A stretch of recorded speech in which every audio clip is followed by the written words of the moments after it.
IPS అధికారి సంజయ్ ముందస్తు bail పిటిషన్పై హైకోర్టు తీర్పు రిజర్వ్ చేసింది. మరింత సమాచారం మా ప్రతినిధి జయప్రకాష్ అడిగి తెలుసుకున్నాం. జయప్రకాష్, ఐపీఎస్ అధికారి సంజయ్ ముందస్తు బెయిల్ పిటిషన్పై హైకోర్టు విచారణలో ఇరువైపుల న్యాయవాదుల వాదనలేంటి? వాదనలపై ధర్మాసనం స్పందన ఏంటి?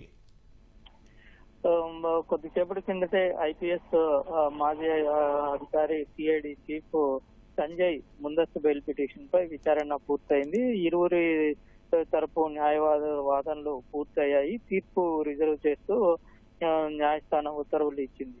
అయితే ఇందులో ప్రధానంగా చూసుకున్నట్లయితే గతంలో అగ్నిమాపక శాఖ డీజీగా పనిచేసినప్పుడు, అదే విధంగా సిఐడి ఏడీజీగా పనిచేసినప్పుడు 2 సార్లు 2 అంశాలపైన ప్రభుత్వ నిధులు దుర్వినియోగం అయ్యాయని ఏసీబీ దర్యాప్తు చేసి అందులో అప్పుడు పనిచేసినటువంటి ఐపీఎస్ అధికారి సంజయ్ పైన కేసు నమోదు చేసింది. ప్రధానంగా అగ్నిమాపక శాఖలో పనిచేసినప్పుడు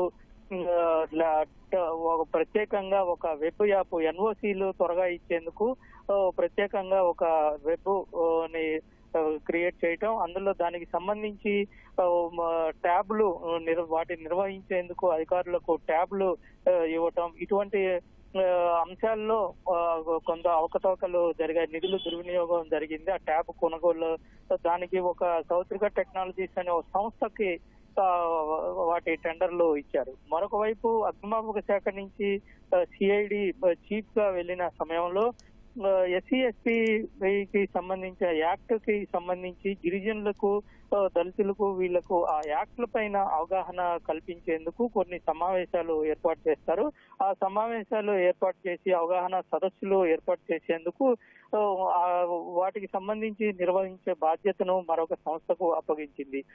వాటికి నిధులు కేటాయించడం అంటే వాళ్ళు పని చేయకుండానే నిధులు కేటాయించారని ఆరోపణలు ఉన్నాయి. ఈ 2 అంశాలకు సంబంధించి సుమారు 1.5 కోటికి పైగా నిధులు దుర్వినియోగం అయ్యాయని ఏసీబీ తమ యొక్క దర్యాప్తులో తేల్చింది. దానికి సంబంధించి ఏసీబీ తరఫున వాదనలు కూడా వినిపించారు. ఏసీబీ అధికారులు ఈ సంస్థ హైదరాబాద్ లో ఉందని అక్కడికి వెళ్లిన సమయంలో ఈ 2 సంస్థల్లో ఒకరికి చెందినవేనని ప్రాథమికంగా నిర్ధారణకు వచ్చామని తెలిపారు. అందులో అంటే ఒక సంస్థకు చెందిన వాటికే 2గా పేర్లు పెట్టి ఇచ్చారనే విషయాన్ని కోర్టు దృష్టికి తీసుకువెళ్లారు.